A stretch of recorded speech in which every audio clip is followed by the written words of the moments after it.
அண்ணே இவங்களோட சேர்ந்து தானே நிலா பிசினஸ் ஆரம்பிக்க ஓ போறாங்க. அப்படியா? எங்க சோழன், இவதான் அதெல்லாம் முடியாதுன்னு நேத்தே சொல்லிட்டாளே. முடியாதுன்னு சொல்லிட்டாங்களா? ஆ, ஆமாங்க. நேத்து எனக்கு ஃபோன் பண்ணி என்னால பிசினஸ் பார்ட்னர் ஆக முடியாது, அந்த அளவுக்கு என்கிட்ட இன்வெஸ்ட்மெண்ட் இல்லைன்னு சொல்லிட்டா.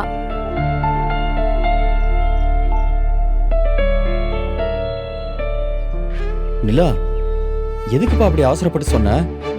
நம்ம ஏதாவது பண்ணி ஏற்பாடு பண்ணலாம்னு பேசணும்லப்பா. ஆமாங்க, எதுக்குங்க அப்படி சொன்னீங்க? அதெல்லாம் ஏற்பாடு பண்ணிக்கலாங்க. இல்ல சோழன், எதுக்கு அப்படி ரிஸ்க் எடுக்கணும்?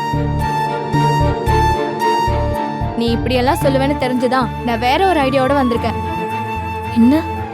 நீ இப்போதைக்கு பணம் இன்வெஸ்ட் பண்ண வேண்டாம். இன்வெஸ்ட்மெண்ட் மொத்தமா நாங்க 2 பேர் பாத்துக்கிறோம்.